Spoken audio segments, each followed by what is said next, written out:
சிவாய நம. விருச்சிக ராசி. விருச்சிக ராசிக்காரங்களை கல்யாணம் பண்ணிக்கிறது மிகப்பெரிய ஒரு ப்ராசஸ்ஸு. நிறைய விருச்சிக ராசிக்காரங்க கல்யாண வாழ்க்கையில் சந்தோஷமாக வாழலைன்னு தான் சொல்லணும். ஸோ நிறைய ஏமாற்றங்கள் எல்லாம் அவங்களுக்கு திருமணம் வாழ்க்கை கொடுத்துட்ருக்கோன்னு சொல்லணும். இதில் 2 விதமான டைப்பெல்லாம் இருக்காங்க. ஏமாந்து போகிறவங்களும் இருக்காங்க, ஏமாத்துறவங்களும் இருக்காங்க விருச்சிகத்தில்.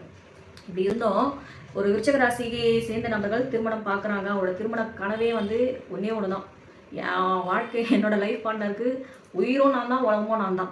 குழந்தையே பிறந்தாலும் குழந்தைலாம் 2வது தான். நான் மட்டும்தான் இருக்கணும், நான் தான் இருக்கணும். என்னை தாண்டி தான் மற்றவங்க எல்லாம். அது அப்பா அம்மா, சொந்தம் பந்தம், குழந்தை குட்டி யாராக இருந்தாலும் அடுத்து தான்.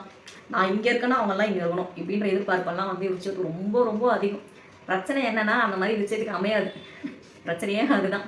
இந்த எதிர்பார்ப்பு அளவுக்கு அதிகமாக விருச்சிக ராசிக்காரர்களுக்கு உண்டுன்னு சொல்லலாம் திருமணம் சார்ந்த வாழ்க்கையில். ஸோ ஒரு விருச்சிக ராசிக்காரங்க அவங்களோட திருமணம் வாழ்க்கையிலேயும் சரி அலைன்ஸ் பார்க்குறாங்கன்னும் பொழுது இந்த ஒரு எதிர்பார்ப்பு தான் அவங்களுக்கு அதிகமாக இருக்கும். லைஃப் பார்ட்னர் தன்னை உயிராக உலகமாக நினைக்கணும், தன்னை மட்டுமே உயிராக உலகமாக நினைக்கணும், மற்ற யாரையும் அந்த இடத்துல பக்கத்தில் கூட வச்சு பார்க்கக்கூடாது அப்படின்ற மைண்ட் செட் ரொம்ப அதிகமாக இருக்கும். ஒன்று.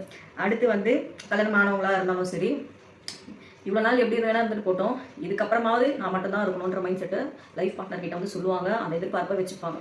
ஸோ இதுதான் விருச்சிகத்துக்கு இருக்கக்கூடிய ஒரு மிகப்பெரிய ஒரு எண்ணமாகவே இருக்கும் திருமணம் சார்ந்த வாழ்க்கையில். இதில் விருச்சிக ராசிக்காரங்களை பொறுத்த வரைக்கும் கடகம், சிம்மம், கன்னி, கும்பம், ரிஷபம் இந்த ராசியை சேர்ந்தவர்கள் தான் வாழ்க்கை துணையாக அதிகமாக இணைவார்கள்.